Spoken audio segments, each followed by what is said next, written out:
Hello everyone, I'm Malika Pereira. Today I'm going to talk about how we can apply K-curve methodology to manage the inventory levels efficiently. We all know that the primary objectives of the inventory management is to minimize the total inventory cost while maintaining the required inventory levels. Because if a company is maintaining less inventory levels, they will lose their potential sales. On the other hand, if they are maintaining excess inventory, the inventory cost will rise. So, businesses must understand their optimum inventory levels and manage them smoothly. Right, in my presentation, before explaining the art of designing the K curve for the 200 items, I would like to discuss briefly about the two traditional techniques of inventory management, namely economic order quantity and Pareto matrix with their weaknesses, which was first to emerge the K curve methodology. Then about the evaluation of K curve and the main steps of generating the K curve for the 200 product items. Finally, I will discuss why this is so useful method of inventory management.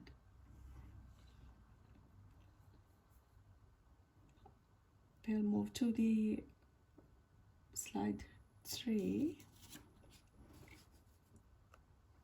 Let us begin with the economic order quantity. Theoretically, the EOQ refers to ideal order quantity a company should purchase in order to minimize its inventory costs, such as holding cost, shortage cost, and order cost. In simple way, it is about the when to order and the how much to order. You can see in the graph there are three curves as ordering cost, holding cost, and the total cost curve. You can see the point which is intercepting the ordering cost curve and the holding cost curve. That is the point we can minimize the total inventory cost, as you see that is the bottom point of the total cost curve. So according to this theory, companies must order the quantity at the intercepting of ordering and holding cost curves. That is their optimal order quantity. But this method still has few issues when we are applying this in practical world. The major issue is here you can analyze only one product at a time. If you are a company which have multiple categories of inventory items, you have to analyze them one by one. That is so hard and time consuming. Secondly, this is assuming that the demand of the product is constant throughout the given period. This never the any fluctuations could happen in the demand. Then it assumes the unit cost of the item is a fixed value throughout the period. That is not practical, as we all know the unit prices are changing. Those changes are not considering here. We'll move to the fourth slide.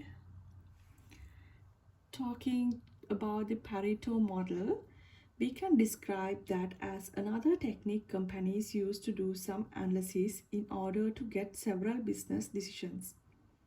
The simple idea behind that is 80% of a project's benefit can be achieved by doing 20% of the work. Or conversely, 80% of problems can be traced to 20% of the causes. We can apply this to the inventory management as well. Let me explain this with a simple example. Assume a company with a stock list of 1,000 different items. This means that paying more attention to the top 200 items will give close control of about 80% of total stock investment. The next 40% of items will typically account for a further 15 of cumulative annual requirement value. These can be subject to less precise control methods.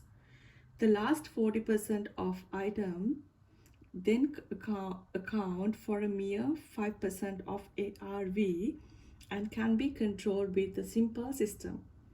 This also has several weaknesses.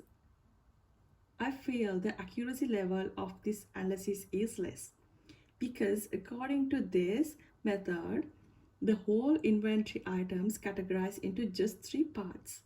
These analysis results would not accurate enough for companies which has larger varieties of inventory items. The next thing is there is no rationale behind the decision of which items should group under most important category, which items should group under moderate important category, and which items should group under lesser important category. It is totally a random decision. Then, same as EOQ, this also assuming there are no fluctuations in demand. That is why the K-curve methodology comes into the party.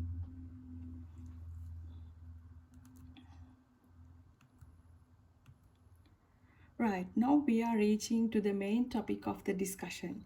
First of all, we can look at a few facts about the evaluation of the K-curve methodology. Somebody can think this is a new method of inventory management. No, that's wrong. This was built in the early 1990s by Shah as a part of his PhD with the collaboration with IBM. What he did was he took the 2C divided by I in ERQ methodology and replaced it with the constant value of K. That's why they have nominated this as K-curve methodology. Further, they found that it is possible to replace a constant value between 1 to 100. This is actually checking the viability of our inventory management. Let's move to the next slide. Let's look at the three stages of generating K-curve. Initially, I will point out all three and then I'll deeply go through one by one with an example. The first one is expressing the EOQ as the economic order period, then building a bridge between Pareto economic order period, and finally we can derive the K-curve.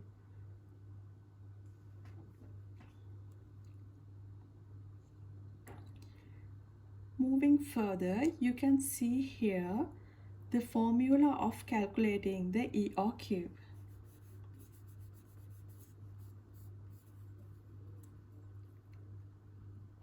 To calculate EOQ, we have to use the first formula, which is the square root of 2 multiplied by the demand quantity multiplied by the cost of ordering and divide to holding cost, which is P. You can see all this here. Unit cost multiplied by inventory holding rate.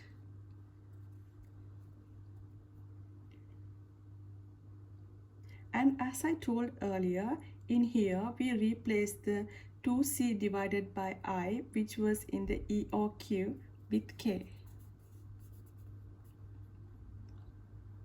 Then we can derive the common factor K and see the simplified equation, EOQ equation.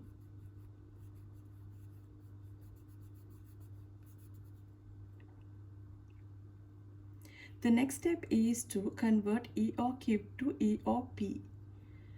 So by dividing EOQ to demand, we get 0.02. 0.02 years. Here you can see that. So that means every 0.02 years we have to order 20 units.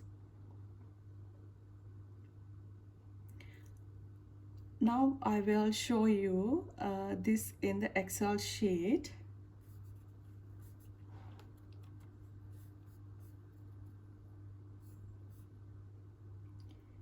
Here I have listed the 200 parts of the data.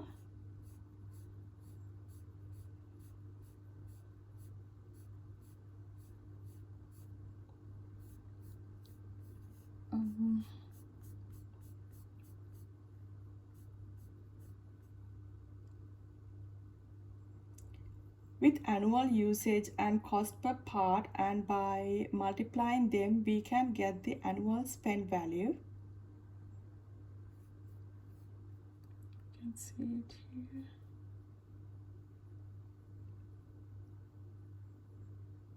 In order to calculate EOQ, we can use an Excel equation like this.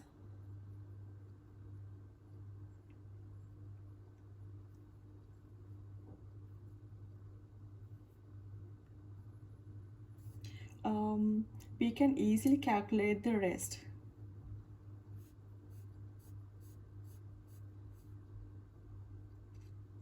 So I'm going back to the PowerPoint presentation.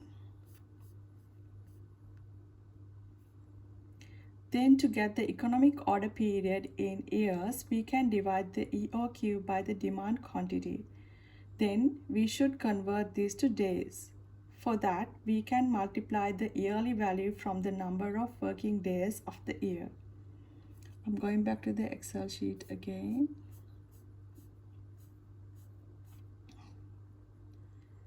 So you can see it here. Then you can observe the annual spend value column and the EOP column, and you can see the EOP days are decreasing when the annual spend value is increasing. You can see the difference here.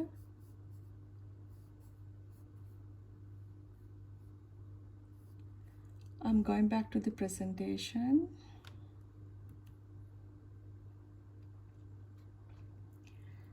Now we can move to the second step, which is building bridge between Pareto and EOP.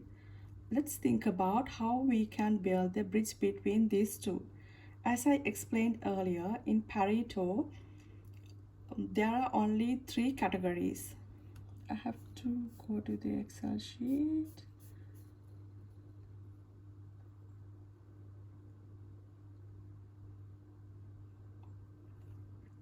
Here I use this formula to calculate the class limit here. You can see here the value class is 1 to 9. And we have cycle days as 5, 10, 20, 40, 80, and 160. With value classes and class limits are assigned to each value class. That's how we can write the gap. So I'm going back to the presentation.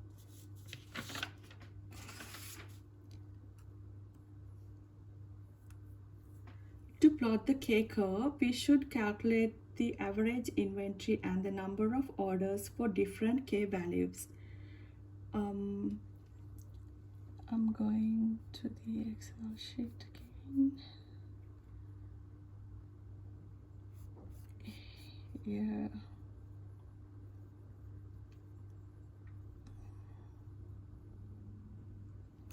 We can calculate the average inventory from divide the annual demand value by working days and multiply that from EOP and 0.5. Then from dividing EOP by working days, we can calculate the number of deliveries. You can see here I calculated this for different K values. You can see it here. This one for K1, K5,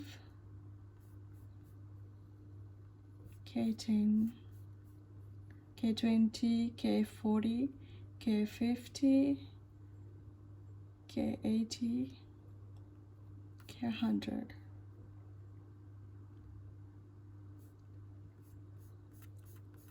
I'm going back to the presentation. Finally, I have derived the K curve. Now very simple. The average inventory cost is increasing when the number of order is decreasing. Here, the x-axis represents number of orders and y-axis represents the average inventory. I'm moving to the next slide. Finally, we can interpret the K curve. For an example, if you have the average inventory target of 50,000, that means you have to place around 3,200 orders to reach the optimum level.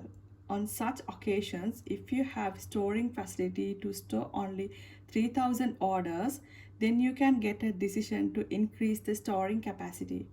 So it's too easy to manage. The next slide is the references I got information, and finally I would like to conclude my presentation and hope I have given you good knowledge about the K curve, but if you have further clarifications I would like to explain those. Thank you for attending.